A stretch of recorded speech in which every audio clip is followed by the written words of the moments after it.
A few hours ago, I had the pleasure of talking to Pradeep Apte for 15 or 20 minutes. Pradeep is visiting his sister with his daughter in San Diego, and he was going to come to Los Angeles, but he was quite ill down in San Diego. So he called me, and we talked, and we had a very pleasant conversation. It seems that we seem eye to eye on almost everything. And Pradeep was saying at one point, it sounds like he was talking to himself. One of the main points that he made was people read his book, the Nisargadatta Gita, and they don't get the point that the epilogue at the end has no words. It's empty. And he says if people don't understand this, they don't get this, that the epilogue of the book is completely wordless, completely empty. They've missed the point of the Nisargadatta Gita. This, by the way, is Lakshmi. She's had cancer for a year and a half. She's on chemotherapy. She's doing well. You hear her purring. She loves being up here. But we also talked on about other items. And I had mentioned that for true spiritual progress, that humility is necessary.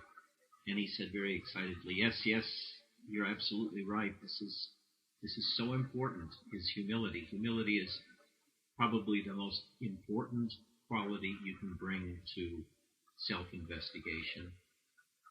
He also mentioned that one of the things that dismays him so much is the amount of money that Advaita teachers are charging.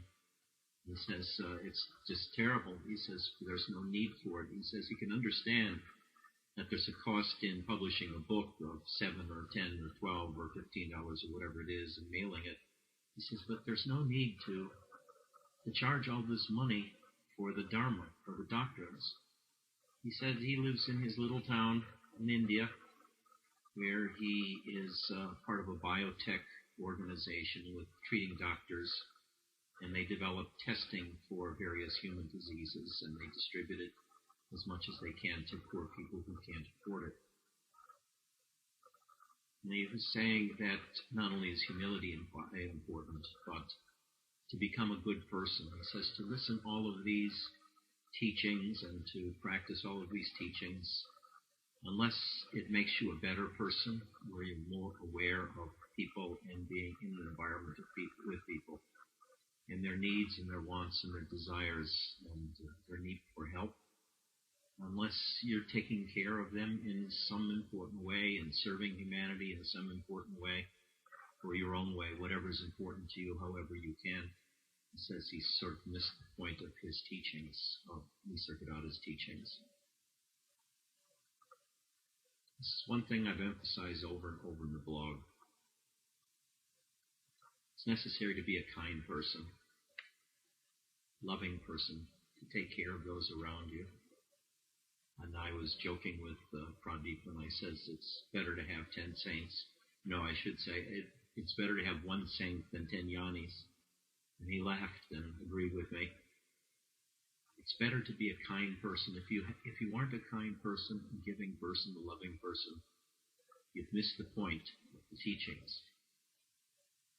And one more point he made is the need for practice. Not the need, reading the books is not enough. Reading the Nisargadatta Gita is not enough. There is the extraordinary need to internalize.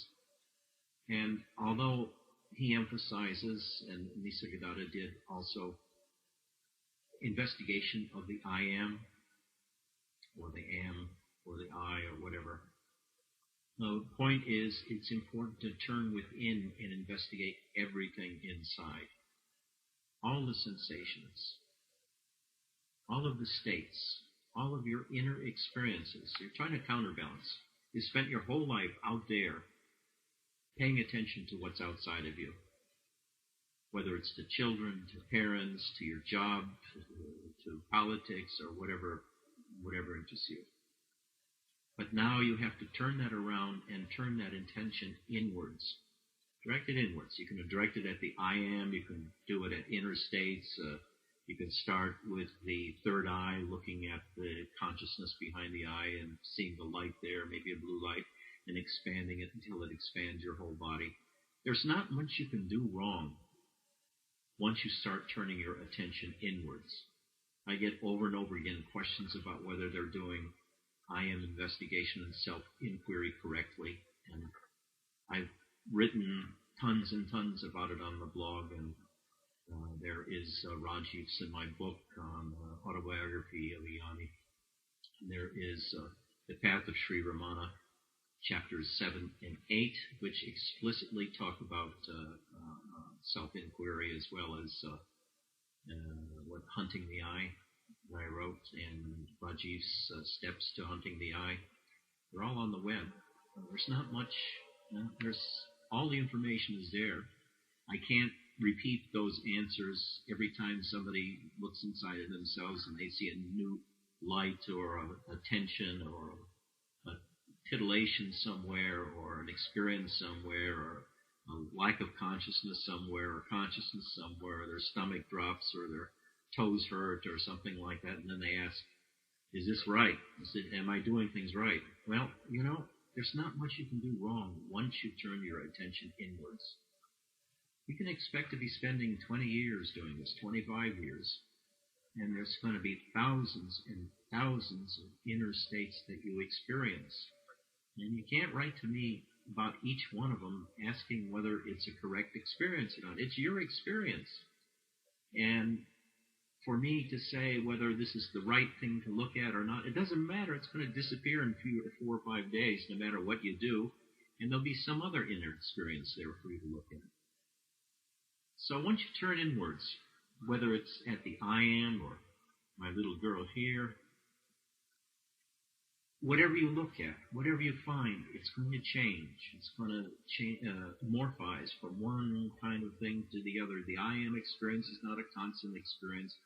It changes. There's the inner voidness. There's the inner sense of presence. There's the sense of I am.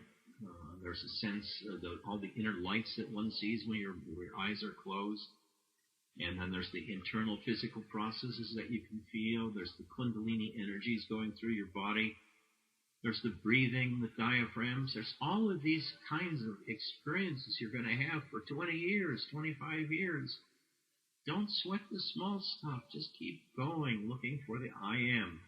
Just pursue the I am. Just keep pursuing deeper and deeper and deeper, because what you want to do is get to the place where you're so still, consciousness gets so deep that you go underneath consciousness altogether, underneath experiences altogether, and it all ceases. All of these processes and the experiences and the meditations and the bliss and all of this stop.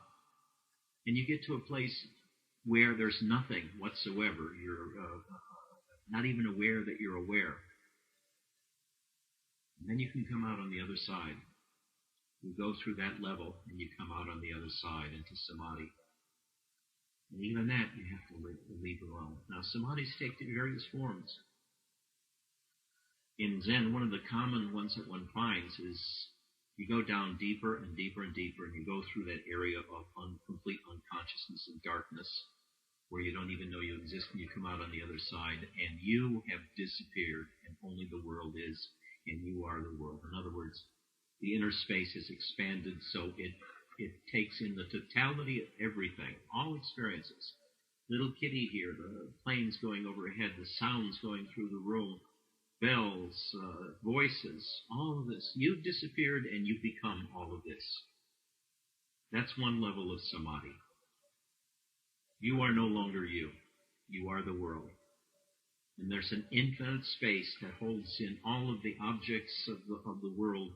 And it's flat. It's no longer three-dimensional. It's all one. There's no longer any separation. It's just you. You are everything. That's one kind of samadhi. The other kind is when you can hold on to the spaciousness while you're in the everyday world, and you see that all the forms around you are vacuous and empty, they're completely because of thoughts. They're not because of any actual physical things out there. What's out there is different than what's in our mind and the reality we've imposed on the world. You can see what this reality is, and it's hard to describe because you have to describe it in words and concepts, and that's what's obscuring what really is, so to speak. Then you go to another step where you recognize that all of this is coming to me. The spaciousness is coming to me. The external world is coming to me. Sleep is coming to me. Dream is coming to me. All of these states come and go, especially the internal states. Once you start investigating the internal states, they're fleeting. They come and they go, and sometimes there's a sense that something is behind you that you sink into, which is really you, and sometimes there's a sense, as Rajiv called the void ahead, and sometimes there's voidness everywhere, and there's always emptiness of some sort or another, but at some point you realize there's you who is experiencing all this, sitting there in one place, and the whole universe is coming through you or going by you, and it has nothing to do with you. You have nothing to do with it. It's almost like you're an alien from another planet, watching all of this going on,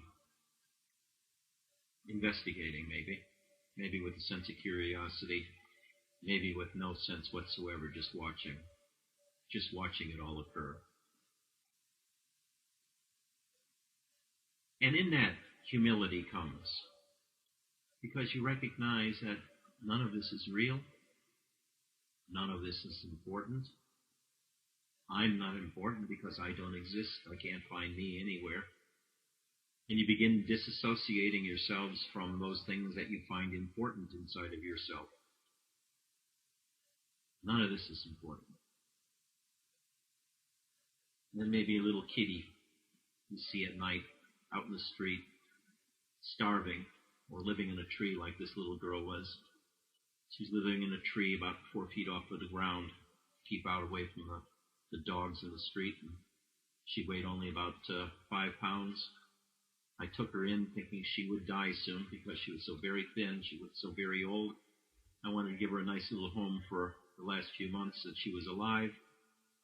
And I took her to a vet to see if anything could be done, and surprise, surprise, turned out she was only 5 years old, and she had cancer.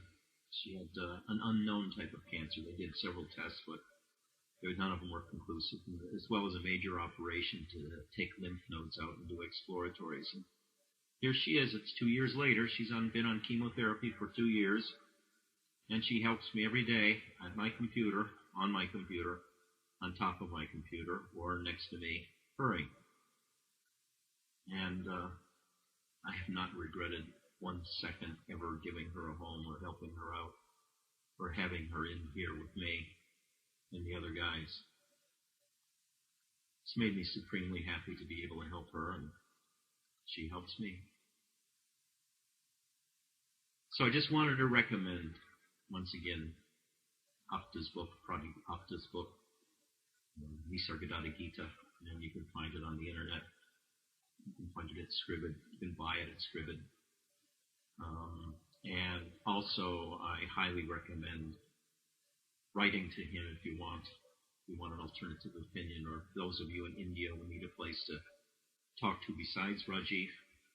I do recommend Pradeep.